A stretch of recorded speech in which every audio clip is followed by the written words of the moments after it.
Agjencia e Mbikëqyrjes Policore ka nisur hetimet lidhur me shoqërimin në komisariat të një 14 vjeçari gjatë protestës kombëtare të organizuar nga opozita më 24 janar.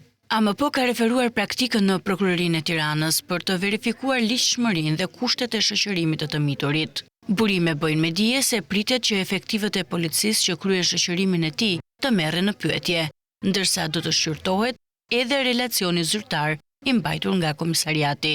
Zyrtarisht policia tha se ai u shoqërua mes protestuesve që goditën me gur forcat e rendit. Më pas u verifikuan gjeneralitetet dhe mosha e tij dhe ka qëndruar në zyrën e pritjes së qytetarëve derisa është marrë në dorëzim nga prindërit.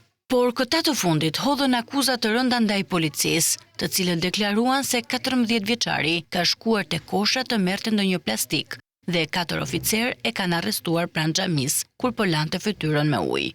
Ky version u deklarua edhe nga veti mituri, i cili tha se po lante syt me ujë pranë xhamisë, pasi u lëndua nga gazi lotësiellës dhe se është dhunuar nga policia. Shoqërimi i tij ndodhi gjatë protestës së opozitës, ku u shënuan tensione mes protestuesve dhe forcave të rendit. Gjatë tubimit pati përplasje, përdorim të gazit lotësiellës dhe disa arrestime në polici. Opozita ka akuzuar policinë e shtetit për ushtrim dhune të pajustifikuar, si dhe për përdorimin e gazit lotësiellës të skaduar, akuza që janë mohuar nga autoritetet.